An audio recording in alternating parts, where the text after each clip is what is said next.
Hello there, how are ya? Welcome back to How I Did It.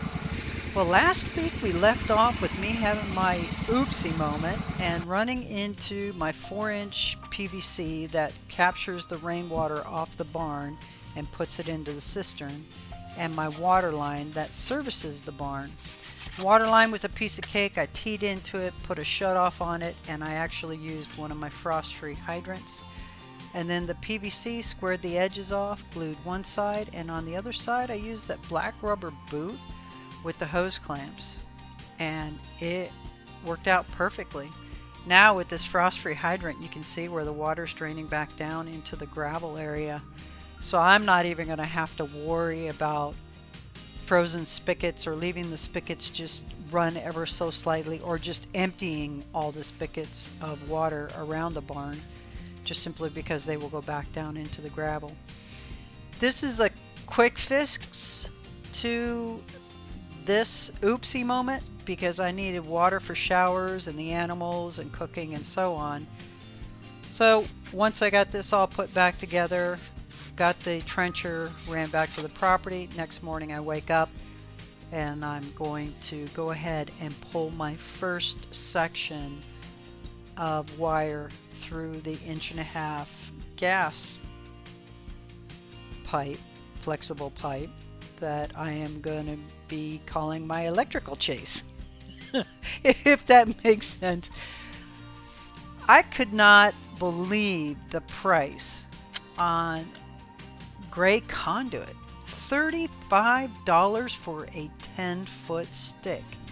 It just still to this day amazes me and how radically different things have increased in price. It was just crazy.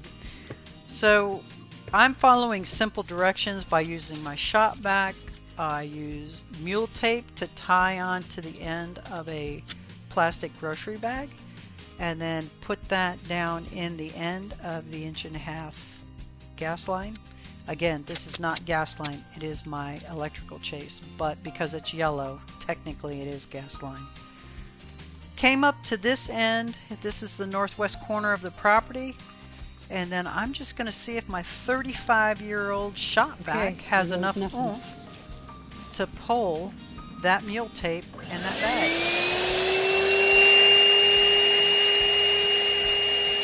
I tell you what, I sure did get my steps in. It was quite a bit going back and forth, and this was amazing when I went to edit the footage to actually see how well that shop vac was pulling that mule tape in that bag.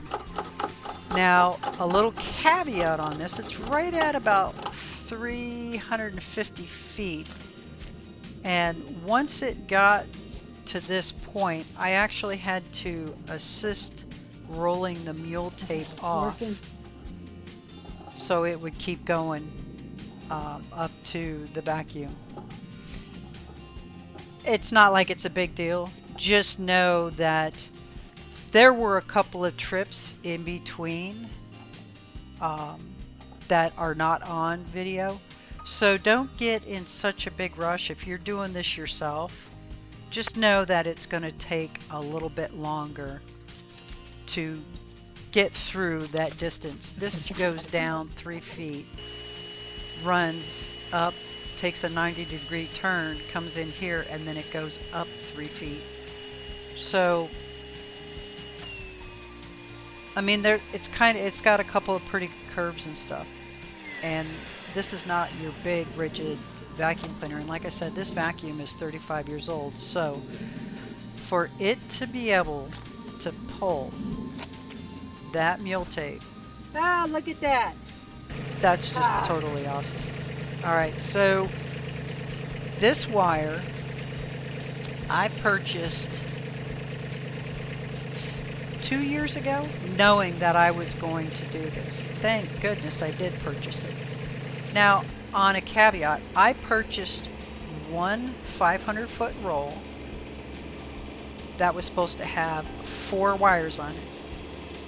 They sent me 4 500-foot rolls with 3 wires on it. So I was pretty lucky. I mean, for me it worked out. It was a great deal. I gave one roll to my neighbor. He used it all around his property to get his electric ran out to the different sections that he wanted it.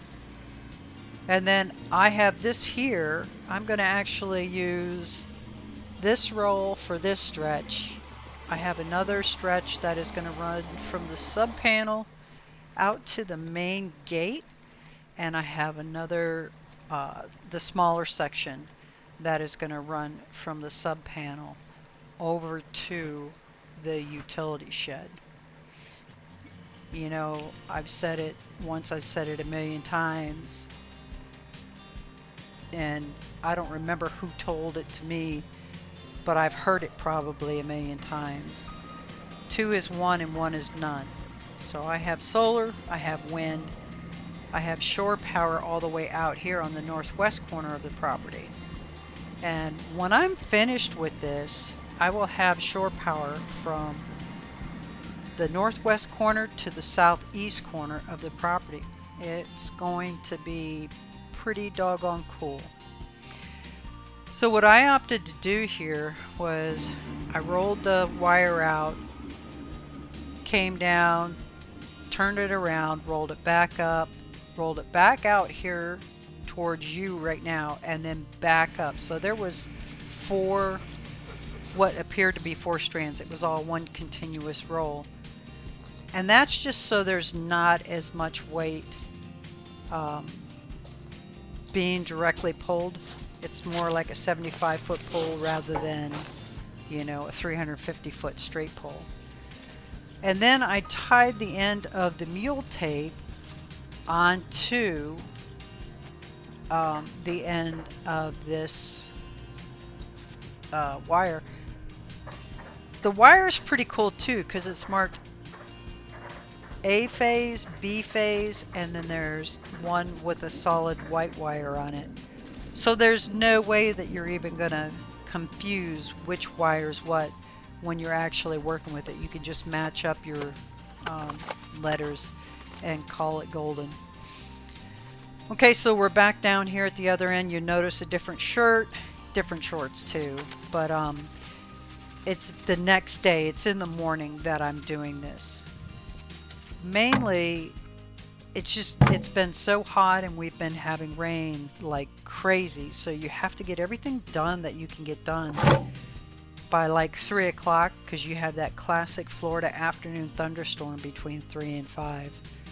Now I opted to tie the mule tape onto this crossbar on my tractor going underneath the bucket because if this thing broke, I didn't want it to hit me in the head. It probably would have hit me in the head. It probably would have went up in the air and smacked me in the head, but fortunately I have my glasses on instead of having my glasses sit on top of my head. So if it did come loose, it would just whack-a-doodle me. My eyes should be fairly protected. But again, this is the other footage of what was actually happening at the other end. So I was on the tractor pulling it through, and the camera is catching the wire going through the 1.5 inch electrical chase. The 1.5 inch yellow electrical chase. There we go. So I have never done this before. This just totally, I thought was so cool that I was able to get it done. Again, I got my steps in.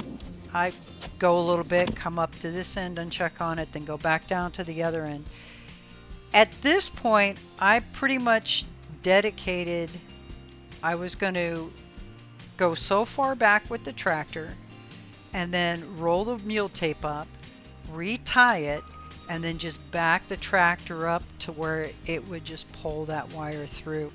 No, at this point, I've sped it up. I try to make most of my videos under 10 minutes, actually, you know, right around the 5-minute range. So this kind of ran over between going over the footage of doing the repair and then doing the vacuuming of the mule tape and then actually pulling the electrical wire right on out. It came together so smooth. I was just so happy with it.